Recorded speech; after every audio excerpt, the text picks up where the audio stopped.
এখন দেখো আমরা একটা জিনিস কিন্তু ভালো মতো দেখার চেষ্টা করলাম যে তড়িৎ প্রবাহের ক্ষেত্রে আমাদেরকে ইলেকট্রনগুলোকে বা চার্জগুলোকে একটা নির্দিষ্ট দিকে মুভ করাতে পারতে হবে, এটা হচ্ছে আমাদের প্রথম কনসার্ট।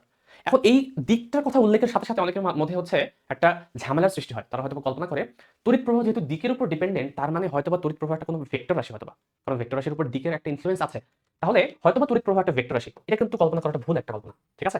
তোমরা হয়তো অনেকে ভাবতে পারো যে যেহেতু তড়িৎ প্রবাহ হতে হলে একটা নির্দিষ্ট দিকে সবাইকে মুভ করতে হবে, তাহলে তড়িৎ প্রবাহ হয়তোবা ভেক্টর রাশি। বাট না, তড়িৎ প্রবাহ কিন্তু একটা স্কেলার রাশি। মাথায় রাখতে হবে এটা, তড়িৎ প্রবাহ স্কেলার রাশি।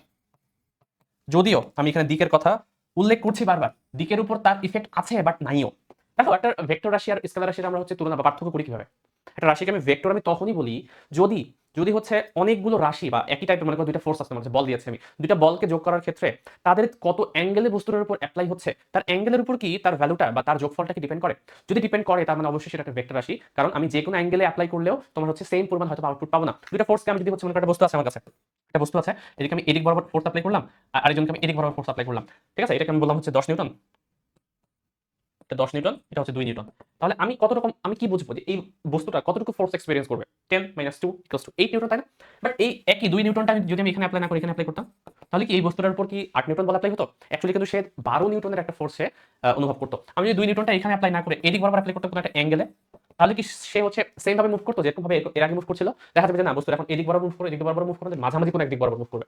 তার মানে ঘটনাটা এরকম যে ফোর্স একটা ভেক্টর রাশি, কারণ কি সেটা আমি এই যে বলগুলো কোন কোন জায়গায় অ্যাপ্লাই করছি তার উপর ডিপেন্ড করে এই সম্পূর্ণ সিনারিটা চেঞ্জ হয়ে যাচ্ছে।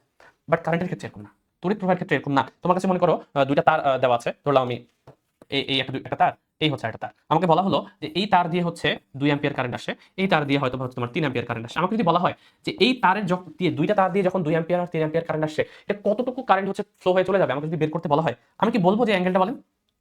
আসলে অ্যাঙ্গেলের উপর সে ডিপেন্ডই করে না। এখানে অ্যাঙ্গেলটা যাই হোক না কেন, যেই পরিমাণ চার্জ কোনো একটা বিন্দুতে আসছে, সেই পরিমাণ চার্জই হচ্ছে বের হয়ে চলে যায় অলওয়েজ। সেটা তোমার অ্যাঙ্গেলটা যেটাই হোক না কেন, যদি হচ্ছে দুইটা তারের মধ্যে দিয়ে 2 অ্যাম্পিয়ার এবং 3 অ্যাম্পিয়ার আসে, সেটা অলওয়েজ 5 অ্যাম্পিয়ার কারেন্টই হচ্ছে আমাকে আউটপুট হিসেবে দিবে।